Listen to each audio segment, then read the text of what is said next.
Welcome into the Michigan Football Report. If you're watching us live, continue watching. If you're watching this later in the week, this is our Michigan football stock up and stock down following the 42-25 win over Illinois here on Saturday, October 12th. Michigan football, let's start with the stock up. Where are the things that are stock up and stock down? I'll tell you what, I was having trouble with stock down early, but ended up having a lot of stock downs as we went through. But we'll do 3 for each one.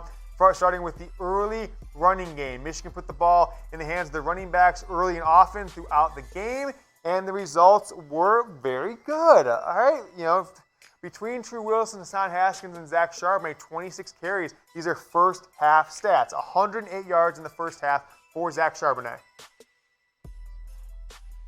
68 for Hassan Haskins. 30 for True Wilson, and a touchdown for both Charbonnet and Haskins. But it kind of just stopped being good in the second half for a long stretch. So the early running game was good. Saw 176 yards between Charbonnet and Haskins, and if you add in True Wilson, over 200 yards rushing in the first half. But middle of the second quarter on, and the entire third quarter, half of the fourth quarter, the running game completely disappeared for the most part. So early running game was successful. Clearly, there was a focus on it, but wasn't certainly as consistent as I hoped to be throughout the game. Next up, my stock up is Hassan Haskins. You've got to say he's the player of the game today in a lot of ways, right? With 125 yards rushing and only 12 carries, and looked good early with that touchdown run where he was just shedding tacklers left and right. And he's a guy not many people ever expected to be a vital part of a Michigan football offense. It was kind of an afterthought as a recruit. No offense to him, but he wasn't a high 4-star like Zach Charbonnet. He was like the 1,000th best player in the country. Barely made a 3-star. So exciting to see him get his first 100-yard game in a Michigan football uniform.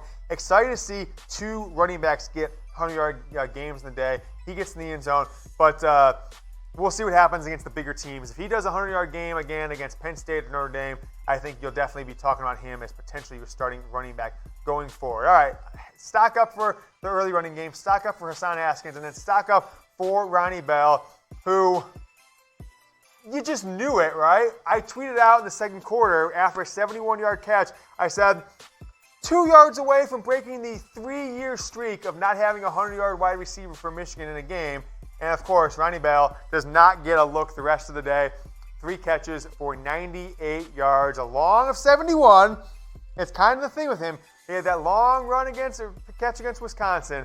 Then Nico Collins is that long catch against Rutgers. But you just can't keep going to one of them. You can't feed your hot hand, and you can't get somebody over 100 yards. I think that's actually True Wilson behind the camera, behind there, that photo with Ronnie Bell. So make sure we fix that one. But that is the word. Ignore the photo. We'll take the L on that one. Not a big deal. But Ronnie Bell is stock up. He's been Michigan's leading receiver, I think, for 3 of the 6 games, maybe 4 of the 6 games this year.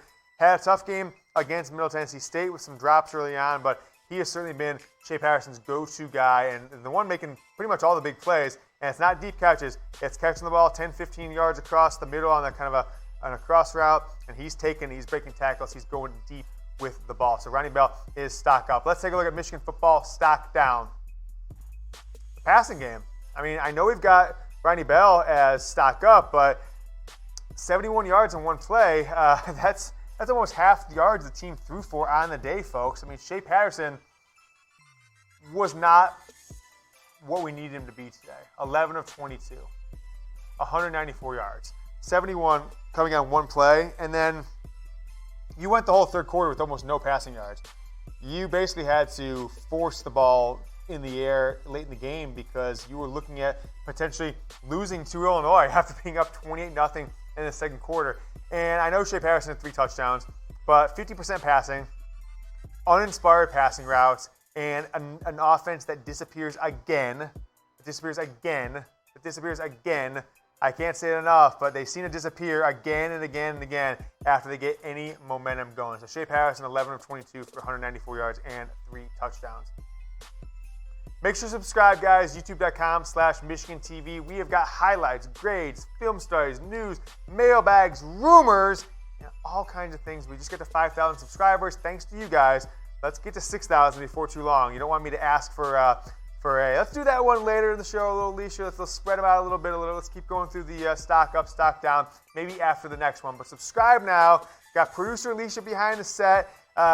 We are live here after Michigan's 42-25 win against Illinois on Saturday. You may be watching this later in the week, but this is the Michigan football stock up, stock down. Subscribe to the channel if you haven't yet.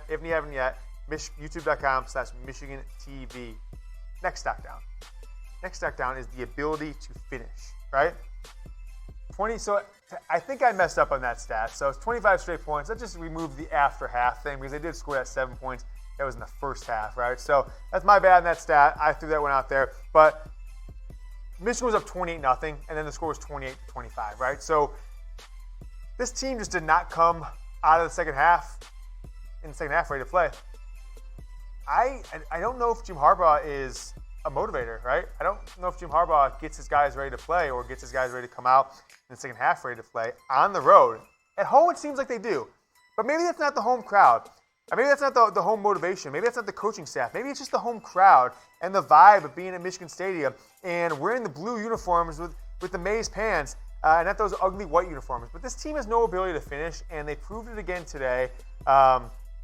They couldn't put Army away. They couldn't put the pedal to the metal against Middle Tennessee State. I don't even want to talk about that game against Wisconsin. And they couldn't do anything at all against Iowa. They had so many opportunities to make the Iowa game a 24-0 game, 24-3, 17-3, 21-3, whatever it was to get the ball, the game out of reach. And still, Iowa had multiple chances to drive down and score a week ago and tie the game. And then again today, you should be going up 42-7 in the third quarter, but just continue to move on, and the team comes out completely flat, completely uninspired, and the coaching staff looks like they don't want to be there when they go to them in the third quarter half the time. And this team has not shown their ability to finish, and so I think it's going to come back to bite them. I think in the next 2 weeks, hopefully, Michigan will be up by 10 points in the third quarter against Notre Dame or against Penn State, and they'll lose the game, and we will all rip our hair out because of it, because you'll say, why did they just go in a shell? Why didn't they keep pushing? Why didn't they keep trying to score? Why did Don Brown stop blitzing? Whatever it is, we're going to say that probably in the next 2 weeks, maybe against Michigan State, which would be really unfortunate with the offense they've shown this year. But ability to finish is my number 2 stock down. And stock down number 3, I just don't know what to make of this guy anymore. Ben Mason changes position, okay. You take him to defensive tackle. Doesn't seem like he's a great fit there, even though they keep getting him snaps. But you put him back at fullback today, even though Michigan football, Josh Gattis, Jim Harbaugh says Michigan football does not have a tight fullback. They clearly have brought that position back, so it seems to me that Gattis is not running his offense anymore. But then you're also going to go to him on a handoff this way, and Shea Patterson kind of turns around. He's going against his body to the left. You're trying to hit Ben Mason inside the 10-yard line. And then what does Ben Mason do?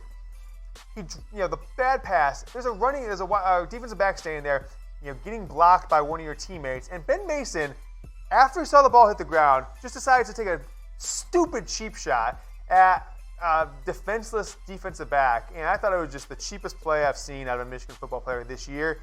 And I hope Ben Mason takes some heat for it. I hope somebody in the media up there in Ann Arbor, the spineless Detroit media in Ann Arbor media, asked the coaching staff about it, asked Ben Mason about it. Like, what were you doing there, man? That was a really, really crappy just play by him. I was not happy at all. I thought that was just completely absurd and did not like what I saw.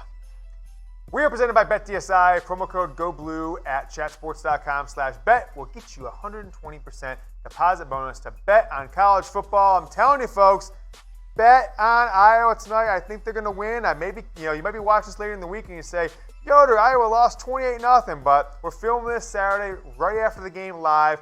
I think Iowa is going to get it done, and they will beat Penn State. They will give Michigan fans hope that they could beat Penn State next week, too, after holding Iowa to only 3 points on the day. But BetDSI is the place to do it if you're going to bet on college football, if you're going to bet on the NFL. If you're going to bet on the NBA, get that 120% deposit bonus, more than double the cash. You put in 100, get an extra 120. You have $220 to get started. You can lose your first 6 bets, betting $20 a game, and still be sitting there with $100 in your account. So go ahead and do it today. Chatsports.com/bet at BetDSI with that promo code GoBlue.